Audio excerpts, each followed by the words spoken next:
Hello friends, स्वागत है आप सभी का आज के इस नए वीडियो पे। आज की इस वीडियो में फ्रेंड्स पढ़ेंगे हम लोग प्रकाश चैप्टर से रिलेटेड महत्वपूर्ण क्वेश्चन। प्रकाश चैप्टर से रिलेटेड प्रश्न 250 प्रश्न के करीब हमने सेलेक्ट किया है, जो किसी भी कॉम्पिटिटिव एग्जाम की दृष्टि से महत्वपूर्ण होने वाली है। फ्रेंड्स, आज की क्लास हमारा पार्ट 1 होगा, उसके बाद जस्ट हम पार्ट 2 लेकर आएंगे नेक्स्ट क्लास को लेकर। तब तक आज की क्लास को शुरू करते हैं। फ्रेंड्स, आज की क्लास में बने रहिएगा ताकि आज की क्लास से आपको ज़्यादा से ज़्यादा हेल्पफुल मिल सके। तो चलिए फ्रेंड्स, आज की क्लास को शुरू करते हैं। आज की क्लास जाने से पहले फ्रेंड्स, आपको अगर हमारी क्लास पसंद आती है तो वीडियो को लाइक और शेयर अवश्य कीजिएगा। तो चलिए फ्रेंड्स, आज की क्लास को शुरू करते हैं। आज की क्लास में पहला सवाल है हमारा, प्रकाश का क्वांटम सिद्धांत किसके द्वारा प्रतिपादन किया गया था? तो इसके राइट आंसर हो जाएंगे ऑप्शन नंबर बी, प्लांक के द्वारा। ध्यान रखना है, प्रकाश का क्वांटम सिद्धांत किसके द्वारा प्रतिपादन किया गया था? तो मैक्स प्लांक के द्वारा। नेक्स्ट क्वेश्चन है हमारा, बादलों का रंग सफेद किसके कारण दिखाई देता है? इसके राइट आंसर हो जाएंगे ऑप्शन नंबर डी, प्रकाश के प्रकीर्णन के कारण। प्रकाश के प्रकीर्णन के कारण बादलों का रंग सफेद दिखाई देता है। नेक्स्ट क्वेश्चन है, लेंस बनाने के लिए निम्न में से किसका उपयोग नहीं होता है? ध्यान रखना है फ्रेंड्स, यहाँ ऑप्शन में नहीं होता है लिखे हैं कि लेंस बनाने के लिए किसका उपयोग नहीं होता है। इसका राइट आंसर हो जाएगा ऑप्शन नंबर ए, मिट्टी। मिट्टी का जो है, मिट्टी का उपयोग नहीं होता है। बाकी पानी का, कांच का और प्लास्टिक का उपयोग होता है, जबकि मिट्टी का उपयोग नहीं होता है। नेक्स्ट क्वेश्चन है, लेंस में नाभिक बिंदु अथवा फोकस पॉइंट और दृष्टि केंद्र या ऑप्टिक सेंटर के बीच की दूरी को क्या कहते हैं? इसका राइट आंसर हो जाएंगे option number C, focus length या फिर नाभिकीय लंबाई। ध्यान रखना है फ्रेंड्स, फोकस पॉइंट और दृष्टि केंद्र के बीच की दूरी क्या कहेंगे? फोकल लेंथ कहेंगे या फिर नाभिकीय लंबाई कहेंगे। नेक्स्ट क्वेश्चन है, प्रकाश की एक पुंज की द्रव्य में तैरते कणों से टकराव के कारण होने वाले प्रकीर्णन से उत्पन्न चमक की प्रक्रिया को क्या कहते हैं? जिसके राइट आंसर हो जाएंगे टिंडल प्रभाव कहते हैं। ध्यान रखना है, प्रकाश की एक पुंज द्वारा द्रव्य में तैरते कणों से टकराव के कारण होने वाले प्रकीर्णन से उत्पन्न चमक की प्रक्रिया को क्या कहते हैं? तो टिंडल प्रभाव कहते हैं। नेक्स्ट क्वेश्चन है, अद्भुत शीशा यानी आवर्धक ग्लास, जो है फ्रेंड्स किसका उदाहरण है? तो इसके राइट आंसर हो जाएंगे ऑप्शन नंबर ए, उत्तल लेंस का उदाहरण है। ध्यान रखना, आवर्धक शीशा किसे कहते हैं? तो उत्तल लेंस को कहते हैं। नेक्स्ट क्वेश्चन है, सूरज की रोशनी को उसके संघटक रंगों में कौन विभाजित कर सकता है? यानी सूरज की रोशनी में जो 7 प्रकार के रंग होते हैं फ्रेंड्स, उसे कौन विभाजित कर सकता है? इसका right answer option number C, prism के द्वारा विभाजित हो सकता है। ध्यान रखना, किसके द्वारा विभाजित हो सकता है? प्रिज्म के द्वारा। नेक्स्ट क्वेश्चन है, 8वां क्वेश्चन है, साधारण आवर्धक ग्लास निम्न में से शामिल है। यानी एक साधारण आवर्धक ग्लास में क्या शामिल है? जिसका right answer option number D, छोटी फोकल लंबाई के उत्तल लेंस। ध्यान रखना है, उत्तल लेंस को आवर्धक लेंस भी कहते हैं, जिसमें छोटी फोकस लंबाई होती है और आवर्धक ग्लास कहते हैं। नेक्स्ट क्वेश्चन है, एक चम्मच जो टेढ़ा दिखाई देता है, ये किसके उदाहरण है? तो ध्यान रखना फ्रेंड्स, जितने भी वस्तु टेढ़ा मेढ़ा दिखे, ऊपर नीचे दिखे द्रव में डुबाने के बाद, तो इसकी कौन सी घटना होती है? तो अपवर्तन की घटना होती है। यानी राइट आंसर हो जाएंगे अपवर्तन की वजह से।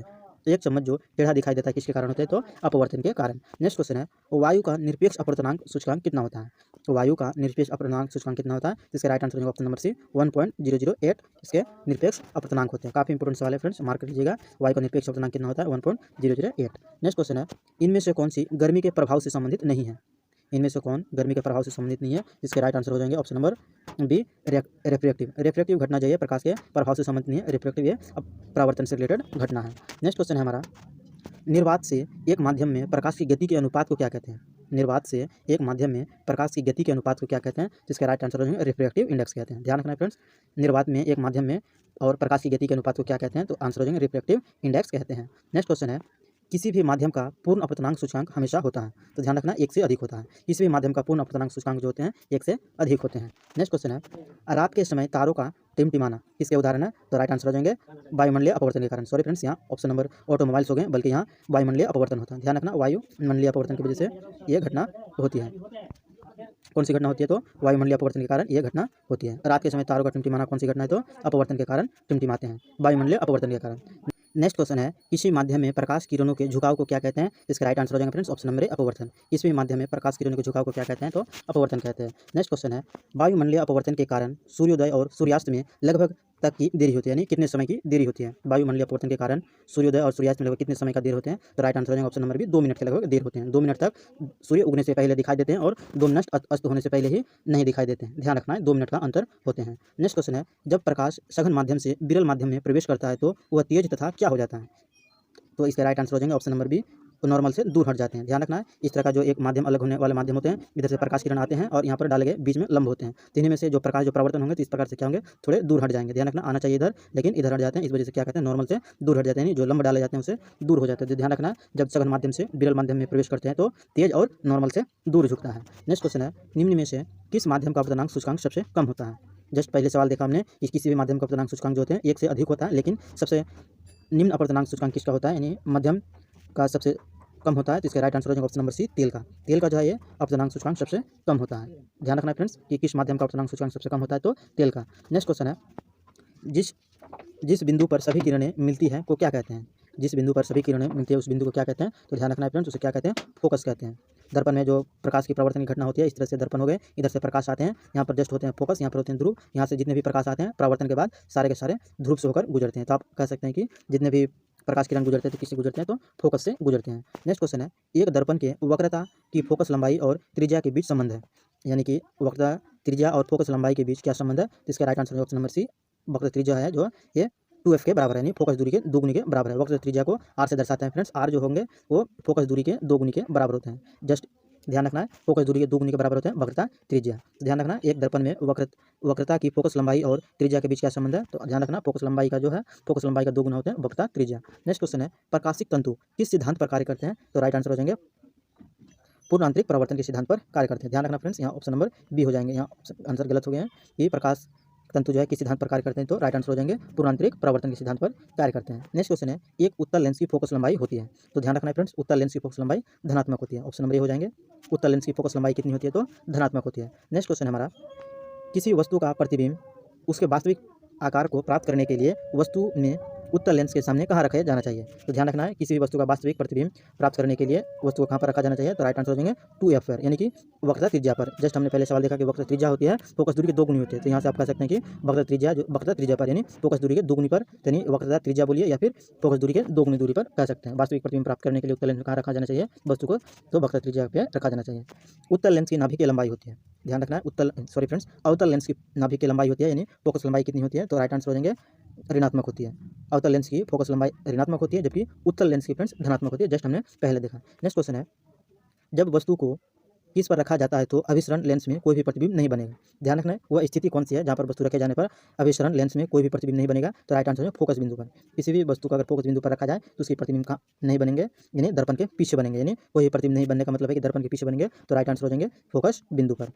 नेक्स्ट क्वेश्चन है, जब कोई वस्तु उत्तल लेंस से के पर हो, यानी परे हो, उत्तल लेंस पर हो तो प्रतिबिंब अभिवर्धित, आभासी और सीधा होगा। इसके राइट आंसर हो जाएंगे option number A. Option number A हो जाएंगे, फोकस तथा ध्रुव के बीच, यानी ऑप्टिक्स के बीच। यहाँ ओ जो माध्यम दिया है फ्रेंड्स, ध्रुव हो जाएंगे, यानी फोकस तथा ध्रुव के बीच। जब कोई वस्तु को उत्तल लेंस के पर रखा हो तो प्रतिबिंब आवर्धित, आभासी और सीधा होगा। तो आंसर हो जाएंगे फोकस दूरी तथा ध्रुव के बीच। इस तरह जो दर्पण बनते हैं, इधर से प्रकाश गुजरने वाले और यहाँ पर जो होते हैं ध्रुव और यहाँ पर होते हैं फोकस दूरी, यानी इनके बीच अगर कोई वस्तु रखी जाती है तो आवर्धित, आभासी और सीधा प्रतिबिंब बनेंगे। नेक्स्ट क्वेश्चन है, फ्रेंड्स आपको अगर हमारी प्रश्न की क्वालिटी और कंटेंट अगर पसंद आती है तो वीडियो को लाइक और शेयर अवश्य कीजिएगा। साथ ही जो फ्रेंड्स उद्धव क्लासेस पर नए हैं वो यूट्यूब चैनल को सब्सक्राइब अवश्य कीजिएगा। साथ ही बेल आइकन को भी दबा दीजिएगा ताकि आपको हमारी क्लास के नोटिफिकेशन मिलते रहे। और हाँ फ्रेंड्स, आप अगर इस क्लास की पीडीएफ प्राप्त करना चाहते हैं तो आप हमारे टेलीग्राम चैनल से जुड़कर इस क्लास की पीडीएफ प्राप्त कर सकते हैं। एक बार क्लास करने के बाद आप एक बार पीडीएफ को अवश्य देख लें फ्रेंड्स, ताकि आपको इस क्लास से सारे के सारे प्रश्न कंठस्थ हो जाएं। नेक्स्ट क्वेश्चन है हमारा, आभासी और सीधी छवि के लिए दर्पण का आवर्धन होना चाहिए।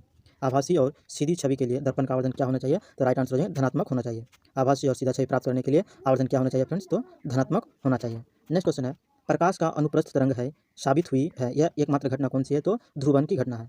प्रकाश जो है तरंग सिद्धांत का प्रतिपादन करते हैं, यह एकमात्र घटना कौन सी है फ्रेंड्स, तो ध्रुवीकरण। ध्रुवीकरण की वजह से ही अनुप्रस्थ तरंग का प्रभाव मिलता है। नेक्स्ट क्वेश्चन है, यदि किसी सुधारात्मक लेंस की शक्ति 2 डायोप्टर है तो क्या है, यह क्या है। यदि किसी सुधारात्मक लेंस की शक्ति 2 डायोप्टर है तो यह क्या है फ्रेंड्स। इसके राइट आंसर हो जाएंगे ऑप्शन नंबर ए, क्या है, ये उत्तल लेंस है। क्योंकि जस्ट हमने देखा उत्तल लेंस में फोकस दूरी जो है धनात्मक होती है और यहाँ ऑलरेडी धनात्मक दे चुका है, यानी फोकस दूरी धनात्मक होगी तो उसकी शक्ति भी धनात्मक होती है। तो इससे अंदाजा लगा सकते हैं कि उत्तल लेंस है। नेक्स्ट क्वेश्चन हमारा, अवतल लेंस के प्रकाशिक केंद्र से होकर गुजरने वाली प्रकाश की किरण अपवर्तन के बाद निकलेगी, कहाँ से निकलेगी। ध्यान रखना, इसके राइट आंसर में बिना किसी विचलन के। अवतल लेंस के प्रकाशिक केंद्र से होकर गुजरने वाली प्रकाश की किरण अपवर्तन के बाद कहाँ से निकलेगी। तो आंसर हो जाएंगे बिना किसी विचलन के निकल जाएंगे, यानी प्रकाशिक केंद्र कहने का मतलब है फ्रेंड्स वक्रता केंद्र है। ध्यान रखना है, तो उसी जिस रेखा से गुजरेंगे उसी माध्यम में लौट जाएंगे। नेक्स्ट क्वेश्चन है, किस लेंस का उपयोग निकट दृष्टि दोष यानी कि मायोपिया, निकट दृष्टि दोष को मायोपिया कहते हैं, से पीड़ित लोगों द्वारा किया जाता है। जिसके राइट आंसर हो जाएंगे अवतल लेंस। अवतल लेंस के द्वारा ही दृष्टि दोष को दूर किया जाता है, यानी मायोपिया को ठीक किया जाता है। नेक्स्ट क्वेश्चन है, एक विकार जिसमें एक व्यक्ति दूर की वस्तु को स्पष्ट रूप से नहीं देख सकता है उसे क्या कहेंगे। दूर की वस्तु नहीं देख सकता है तो उसे क्या कहेंगे फ्रेंड्स, मायोपिया। दूर की वस्तु नहीं देख सकता है यानी कि निकट दृष्टि दोष है तो उसे क्या कहेंगे, मायोपिया। नेक्स्ट क्वेश्चन है, दूर दृष्टि दोष से पीड़ित व्यक्ति के नेत्र में किसी वस्तु का प्रतिबिंब कहाँ बनता है। दूर दृष्टि दोष से पीड़ित व्यक्ति का किसी वस्तु का प्रतिबिंब कहाँ पर बनता है। इसके राइट आंसर हो जाएंगे option number C. Option number C हो जाएंगे रेटिना के पीछे। रेटिना के पीछे इसके प्रतिबिंब बनते हैं। ध्यान रखना, दूर दृष्टि दोष से पीड़ित व्यक्ति के नेत्र में किसी वस्तु का प्रतिबिंब कहाँ पर बनेगा, तो रेटिना के पीछे बनते हैं। नेक्स्ट क्वेश्चन है हमारा, हाइड्रोफोबिया हाइपरमेट्रोपिया से पीड़ित लोगों द्वारा लेंस का उपयोग किया जाता है। हाइपरमेट्रोपिया से पीड़ित लोगों द्वारा कौन सी लेंस का उपयोग किया जाता है? तो राइट आंसर है उत्तल लेंस का उपयोग किया जाता है। ध्यान रखना फ्रेंड्स, हाइपरमेट्रोपिया से पीड़ित लोगों के लिए किस लेंस का उपयोग किया जाता है? तो उत्तल लेंस का प्रयोग किया जाता है। हाइपरमेट्रोपिया मतलब ध्यान रखना दूरदृष्टि दोष, हाइपरमेट्रोपिया को ही दूरदृष्टि दोष कहते हैं। नेक्स्ट क्वेश्चन है, दो फोकस दूरियों वाले लेंस का उपयोग व्यक्तियों द्वारा किया जाता है, यानी किस रोग से पीड़ित व्यक्तियों द्वारा दो फोकस लंबाई वाले लेंस का उपयोग किया जाता है? तो राइट आंसर है मायोपिया और हाइपरमेट्रोपिया, यानी दूरदृष्टि दोष और निकट दृष्टि दोष से ग्रसित व्यक्ति के लिए दो फोकस दूरी वाले लेंस का उपयोग किया जाता है, यानी कि उसके चश्मे पे दो प्रकार के लेंस लगे होते हैं। नेक्स्ट क्वेश्चन है, रोशनी के लिए साधारण बल्ब की जगह एलईडी और सीएफएल की वजह से ले रहे हैं, यानी किसकी वजह से एलईडी का उपयोग किया जाता है? तो राइट आंसर है ऊर्जा दक्षता, यानी उसकी ऊर्जा जो होती है अधिक होने की वजह से, यानी एलईडी बल्ब जो है अधिक प्रकाश देते हैं, इस वजह से उसका उपयोग किया जाता है। नेक्स्ट क्वेश्चन है, एक लेंस कैसे होकर गुजरने वाली प्रकाश किरण बिना किसी विचलन से निकल जाती है, यानी एक लेंस में किससे होकर गुजरने वाली प्रकाश की किरण किसी विचलन के निकल जाते हैं? तो अभी जस्ट हमने देखा, इसका राइट आंसर हो जाएगा प्रकाशिक केंद्र से होकर। प्रकाशिक केंद्र से होकर गुजरने वाली प्रकाश रेखा जो है उस किसी विचलन के उसी रेखा में गुजर जाते हैं, तो प्रकाशिक केंद्र से होकर। नेक्स्ट क्वेश्चन है, जब एक वस्तु को उत्तल लेंस की 2f स्थिति पर रखा जाता है तो छवि का आकार क्या होगा? जस्ट हमने पहले देखा फ्रेंड्स कि 2f का मतलब होता है वक्रता केंद्र, यानी कहाँ पर इसके प्रतिबिंब बनेंगे? तो पूर्ववर्त, यानी वक्रता केंद्र से आगे बनेंगे। ध्यान रखना, किसी वस्तु को जब 2f पर स्थिति पर रखा जाता है इसके प्रतिबिंब कहाँ पर बनेंगे? तो राइट आंसर हो जाएंगे पूर्ववर्त बनेंगे, यानी जैसा का वैसा ही बनेंगे, जिस आकार का वस्तु है उसी आकार का भी उसका छवि का भी निर्माण होगा। नेक्स्ट क्वेश्चन है, एक लेंस की शक्ति इसकी व्युत्क्रमानुपाती होती है, यानी लेंस की शक्ति जो है किसके व्युत्क्रमानुपाती होती है? तो राइट आंसर है फोकस दूरी के व्युत्क्रमानुपाती होती है, यानी लेंस की शक्ति P बराबर जो फॉर्मूला होता है फ्रेंड्स, P बराबर होता है 1/f के बराबर, P बराबर 1/f, जिससे आप अनुमान लगा सकते हैं ये शक्ति हो गई और ये फोकस दूरी है, यानी फोकस दूरी को अगर बढ़ाते हैं तो लेंस की क्षमता घटते हैं और लेंस की क्षमता को अगर बढ़ाते हैं तो इसकी फोकस दूरी घटती है। तो ध्यान रखना, लेंस की शक्ति और फोकस दूरी में क्या संबंध है? तो व्युत्क्रमानुपाती संबंध है। ध्यान रखना किससे? तो फोकस दूरी से। नेक्स्ट क्वेश्चन है, किस सामग्री से रोशनी यानी लाइट पारित हो सके उसे क्या कहते हैं? जिस सामग्री से रोशनी पारित हो सके उसे क्या कहेंगे? तो ट्रांसपेरेंट, यानी पारदर्शी कहेंगे, पारदर्शी कहेंगे। जिससे रोशनी हमारा पारित हो सके यानी आर पार हो सके उसे क्या कहेंगे? ट्रांसपेरेंट, यानी पारदर्शी कहेंगे। नेक्स्ट क्वेश्चन है, टिंडल प्रभाव प्रकाश के किस गुण से संबंधित है? जस्ट हमने पहले सवाल देखा था फ्रेंड्स कि टिंडल प्रभाव से रिलेटेड, तो टिंडल प्रभाव किस गुण से संबंधित है? जिसका राइट आंसर हो जाएगा ऑप्शन नंबर बी, प्रकीर्णन से संबंधित है। टिंडल प्रभाव किससे संबंधित है? तो प्रकाश के प्रकीर्णन से संबंधित है। नेक्स्ट क्वेश्चन है, प्रकाश की गति अधिकतम किस माध्यम में होती है? प्रकाश की गति जो है 3 × 10⁸ मीटर प्रति सेकंड है फ्रेंड्स, इसकी जो है अधिक गति किस में होगी? इसके राइट आंसर हो जाएंगे निर्वात में। जो निर्वात में प्रकाश की चाल है 3 × 10⁸ मीटर प्रति सेकंड निर्वात में, तो ही उसकी अधिकतम गति हो जाएंगे। फ्रेंड्स, आपको अगर हमारी प्रश्न की क्वालिटी और कंटेंट अगर पसंद आती है फ्रेंड्स, तो वीडियो को लाइक और शेयर अवश्य कीजिएगा। साथ ही फ्रेंड्स उद्धव क्लासेस पे नए हैं तो यूट्यूब चैनल को सब्सक्राइब अवश्य कीजिएगा और साथ ही बेल आइकन को भी दबा दीजिएगा ताकि आपको हमारी क्लास की नोटिफिकेशन मिलते रहें। नेक्स्ट क्वेश्चन है, यदि एक अवतल दर्पण की वक्रता त्रिज्या 6.2 सेंटीमीटर है तो इसकी फोकस लंबाई क्या होगी? तो जस्ट हमने पहले सवाल देखा था फ्रेंड्स कि फोकस दूरी की 2 गुनी होती है वक्रता त्रिज्या, तो यहाँ पर हमें क्या निकालना है? जो वक्रता त्रिज्या है ये फोकस दूरी की 2 गुनी है, तो इससे हम क्या कह सकते हैं कि यहाँ त्रिज्या का मान दे चुका है 6.2 और यहाँ पर फोकस दूरी ज्ञात करना है, तो यही वाले दो समय से क्या करेंगे? भाग लगाते हैं, तो इससे ज्ञात होकर आ जाएंगे 3.1, यानी आप कह सकते हैं कि इसके वक्रता त्रिज्या की आधी होती है फोकस दूरी, तो इसके right answer option number C, 3.1 इसकी फोकस दूरी हो जाएंगे, यानी कि वक्रता त्रिज्या की आधी होती है फोकस दूरी, तो 3.1 इसके आंसर हो जाएंगे। नेक्स्ट क्वेश्चन है, दो माध्यम में मध्य सीमा पर प्रकाश के मुड़ने घटना किसके प्रभाव से होती है? दो माध्यमों में मध्यम सीमा पर प्रकाश के मुड़ने की घटना किसके प्रभाव से होती है? तो राइट आंसर है अपवर्तन की वजह से। जस्ट हमने पहले बताया था फ्रेंड्स कि जब भी प्रकाश के मुड़ने की घटना हो, टेढ़ा होने की प्रवर्तन हो, सारे कौन सी घटना की वजह से होते हैं? तो अपवर्तन की घटना की वजह से होते हैं। ये मेरा माध्यम हो गए, ये सघन माध्यम और ये विरल माध्यम। यहाँ से जस्ट हमने यहाँ से प्रकाश अगर भेजें तो इसके माध्यम से क्या होगा? थोड़ा परिवर्तन हो जाएंगे, इससे क्या कहेंगे? हम अपवर्तन की घटना कहेंगे, यानी मुड़ने की घटना को क्या कहेंगे? अपवर्तन कहेंगे। नेक्स्ट क्वेश्चन है, एक गोलीय दर्पण के परावर्तित पृष्ठ के माध्यम में एक बिंदु होता है जिसे क्या कहते हैं? एक गोलीय दर्पण के परावर्ती पृष्ठ के मध्य एक बिंदु होता है, उसे क्या कहेंगे? तो उसे ध्रुव कहेंगे, यानी पोल कहते हैं। क्या कहेंगे फ्रेंड्स? ध्रुव कहिए या फिर पोल कहेंगे। ये हो जाएंगे मेरा गोलीय दर्पण, इनमें से जो है एक माध्यम जो होते हैं,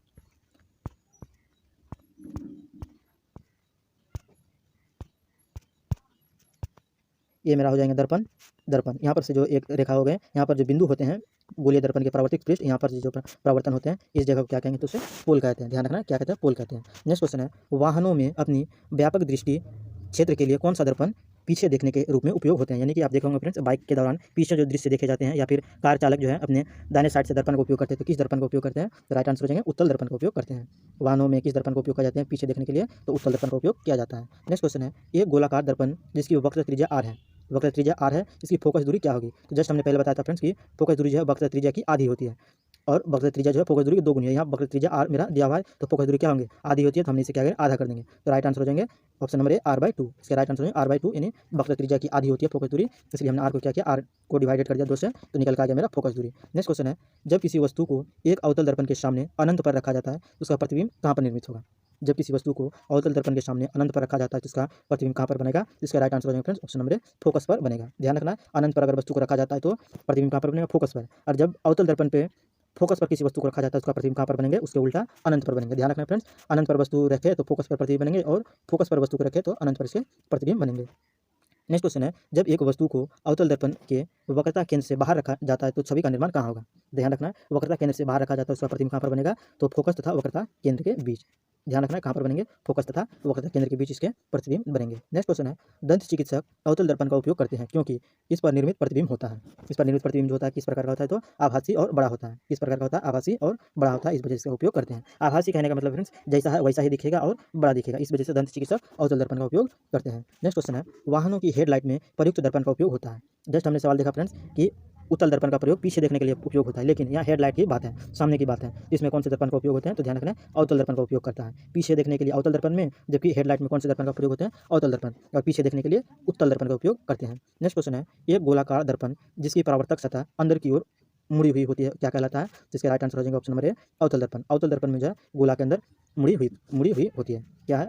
परावर्तक सतह अंदर की ओर मुड़ी हुई होती है। एक गोलाकार दर्पण जिसकी परावर्तक सतह अंदर की ओर मुड़ी हुई होती है, यानी इस प्रकार से गोलाकार दर्पण हो जाएंगे और परावर्तक सतह जो है ये अंदर की ओर मुड़ी हुई होती है, यानी ये हो जाएंगे बाहर के पृष्ठ कलर किया हुआ और ये अंदर के हो जाएंगे। तो इस प्रकार से कौन से दर्पण हो जाएंगे? अवतल दर्पण हो जाएंगे। नेक्स्ट क्वेश्चन है, एक अवतल दर्पण के वक्रता केंद्र पर एक वस्तु रखी जाती है, इसकी प्रतिबिंब कहाँ बनेगी? जस्ट हमने पहले देखा फ्रेंड्स कि वक्रता केंद्र पर वस्तु अगर रखी है तो इसका प्रतिबिंब कहाँ पर बनेगा? तो वक्रता केंद्र पर ही इसका प्रतिबिंब बनेगा। ध्यान रखना, वक्रता केंद्र पर वस्तु रखी है तो वक्रता केंद्र पर ही बनेंगे और वस्तु का आकार जो होगा सेम आकार का बनेगा, यानी जितने लंबाई की वस्तु है उतने लंबाई की वस्तु का प्रतिबिंब भी बनेगा और वहीं पर बनेगा। वक्रता केंद्र पर वस्तु रखी हो तो प्रतिबिंब वक्रता केंद्र पर ही बनेगा। नेक्स्ट क्वेश्चन है, निम्न में से अवतल दर्पण का उपयोग नहीं होता, यानी किस घटना में अवतल दर्पण का उपयोग नहीं होता है? तो राइट आंसर है पश्चदर्शी दर्पण में, यानी पीछे देखने वाले दर्पण में उपयोग नहीं होता है। जैसे हमने पहले देखा गाड़ी के साइड लाइट में किसका उपयोग होते हैं? तो उत्तल दर्पण का उपयोग होते हैं। यहाँ पर लिखा है पश्चदर्शी दर्पण, यानी अवतल दर्पण का उपयोग नहीं होता है। बाकी जो है सर्च लाइट में, सौर भट्टी में और गाड़ी के हेडलाइट में अवतल दर्पण का उपयोग होता है। नेक्स्ट क्वेश्चन है, एक वस्तु को अवतल दर्पण के सामने उसके वक्रता केंद्र और फोकस दूरी के बीच स्थित वस्तु पर रखा जाता है तो छवि का निर्माण कहाँ होगा? यानी एक अवतल दर्पण में वस्तु को वक्रता केंद्र और फोकस दूरी के बीच रखी जाती है तो प्रतिबिंब कहाँ पर बनेगा? तो इसका राइट आंसर हो जाएंगे फ्रेंड्स ऑप्शन नंबर सी, वक्रता केंद्र से परे किसी बिंदु पर। तो वक्रता केंद्र से परे किसी बिंदु पर इसका प्रतिबिंब बनेंगे। नेक्स्ट क्वेश्चन है, किस को अपसारी दर्पण कहते हैं? किस दर्पण को अपसारी दर्पण कहते हैं? इसके राइट आंसर है उत्तल दर्पण को। उत्तल दर्पण को फ्रेंड्स अपसारी दर्पण कहते हैं। ध्यान रखना, उत्तल दर्पण को क्या कहते हैं? अपसारी दर्पण कहते हैं, जबकि अवतल दर्पण को अभिसारी दर्पण कहते हैं। नेक्स्ट क्वेश्चन है, यदि किसी वस्तु को अवतल दर्पण के वक्रता के केंद्र पर रखा जाता है तो इसका प्रतिबिंब कैसा बनेगा? इसका प्रतिबिंब जस्ट हमने बताया फ्रेंड्स कि आभासी और सेम आकार का बनेगा, यानी समान आकार का। ऑप्शन नंबर बी हो जाएंगे वास्तविक और समान आकार का। वास्तविक कहने का मतलब है जैसा है वैसा बनेगा और समान आकार का बनेगा। ध्यान रखना, अवतल दर्पण में किसी वस्तु को वक्रता केंद्र पर रखा जाता है इसका प्रतिबिंब कैसा बनेगा? वास्तविक और समान आकार का। नेक्स्ट क्वेश्चन है, किसी गोलाकार दर्पण की परावर्तक सतह के व्यास को क्या कहते हैं?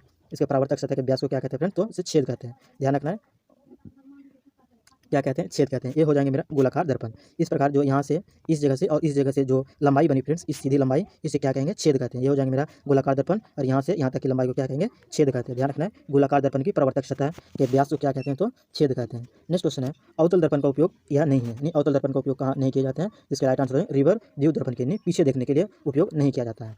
पीछे देखने के लिए किस दर्पण का उपयोग होता है? उत्तल दर्पण का उपयोग होते हैं। नेक्स्ट क्वेश्चन है, किसी गोलीय दर्पण की परावर्तक सतह का केंद्र वह बिंदु है जिसे क्या कहते हैं? किसी गोला दर्पण की परावर्तक सतह का केंद्र बिंदु क्या कहलाता है फ्रेंड्स? तो ध्रुव कहलाता है। ध्यान रखना, क्या कहलाता है? ध्रुव कहलाता है। ये हो गए गोलाकार दर्पण, ये हो जाएंगे मेरा परावर्तक सतह और इनके बीच जो बिंदु बनते हैं इधर से आने के बाद प्रकाश किरण, यहाँ पर जो बिंदु मिलते हैं उसे क्या कहेंगे? उसे ध्रुव कहते हैं। ध्यान रखना, क्या कहेंगे? ध्रुव कहते हैं। यहाँ पर हो जाएंगे फोकस और इससे 2 गुनी दूरी पर हो जाएंगे वक्रता केंद्र, और इन दर्पण की लंबाई की जो होगी यहाँ से यहाँ तक की लंबाई उसे क्या कहेंगे? उसे छेद कहेंगे। नेक्स्ट क्वेश्चन है, यदि किसी दर्पण की फोकस लंबाई 15 डायोप्टर है तो यह क्या है? यहाँ ध्यान रखना फ्रेंड्स, फोकस लंबाई क्या है? धनात्मक है। तो हमने क्या जानते हैं कि किसकी धनात्मक क्षमता होती है, यानी फोकल लंबाई धनात्मक होती है। तो ध्यान रखना, उत्तल दर्पण, उत्तल दर्पण की लंबाई धनात्मक होती है। इसका राइट आंसर है उत्तल दर्पण। ऑप्शन नंबर सी हो जाएंगे, उत्तल दर्पण की फोकस लंबाई जो होती है धनात्मक होती है और उत्तल लेंस की भी फोकस दूरी धनात्मक होती है। नेक्स्ट क्वेश्चन है, जब प्रकाश किसी चमकीली सतह पर आपतित होती है तो परावर्तनीय घटना होती है, तो कौन सी घटना होती है? तो नियमित की घटना होती है, यानी ये घटना फ्रेंड्स हमेशा होती रहेगी। किसी चमकीली सतह पर आपतित किरण यानी आने वाली किरण, ये हो जाएंगे मेरे कोई सतह है, किसी वस्तु का ये मेरा सतह है, यहाँ पर चमकीली सतह, यहाँ से प्रकाश आ रही हो, इससे जो है कौन सी घटना, परावर्तन घटना क्या कहलाती है? तो आंसर हो जाएंगे नियमित घटना, यानी यहाँ से जो परावर्तन होंगे फ्रेंड्स इधर, तो ये हमेशा नियमित होते रहेंगे, इस वजह से होते हैं, नियमित घटना होती रहती है। नेक्स्ट क्वेश्चन है, एक समतल दर्पण की छवि होती है, एक समतल दर्पण के लिए छवि कौन सी छवि होगी? तो आंसर हो जाएंगे आभासी और पार्श्व उल्टा। आभासी और पार्श्व उल्टा। आभासी तो आभासी जैसे फ्रेंड्स की जो ऐसा है वैसा दिखेगा, केवल पार्श्व उल्टा, यानी कि दाहिना हाथ बाएं हाथ बन जाएंगे और बाएं हाथ दाहिना हाथ बन जाएंगे। यानी आप दर्पण में देखोगे जो साधारण जो घर में यूज होते हैं साधारण शीशा, तो होते हैं समतल दर्पण, जो दायां हाथ बाइना दिखता है और बायां हाथ दाहिना दिखता है। तो इसी तरह से आप कह सकते हैं कि समतल दर्पण में छवि का निर्माण कैसा होता है, आभासी और उल्टा। तो फ्रेंड्स, आज के इंपॉर्टेंट सेशन का सेशन यहीं से समाप्त हुआ। अब फिर मिलते हैं इसी तरह के इंपॉर्टेंट नेक्स्ट पार्ट 2 को लेकर नेक्स्ट वीडियो में। तब तक जाने से पहले फ्रेंड्स, आपको अगर हमारी प्रश्न की क्वालिटी और कंटेंट अगर पसंद आती है तो वीडियो को लाइक और शेयर अवश्य कीजिएगा। साथ ही फ्रेंड्स, जो हमारे यूट्यूब चैनल उद्धव क्लासेस पे नए हैं तो यूट्यूब चैनल को सब्सक्राइब अवश्य कीजिएगा। साथ ही बेल आइकन को भी दबा दीजिएगा ताकि आपको हमारी क्लास की नोटिफिकेशन मिलते रहें। और हाँ फ्रेंड्स, आप अगर इस क्लास की पीडीएफ प्राप्त करना चाहते हैं तो आप हमारे टेलीग्राम चैनल से जुड़कर इस क्लास की पीडीएफ प्राप्त कर सकते हैं, ताकि आपको ज़्यादा से ज़्यादा क्लास करने के बाद आप एक बार पीडीएफ अवश्य देख लें, ताकि आपको ज़्यादा से ज़्यादा यूजफुल हो सके। अब फिर मिलते हैं फ्रेंड्स इसी तरह के नेक्स्ट क्लास को लेकर पार्ट 2 में। Thanks for watching.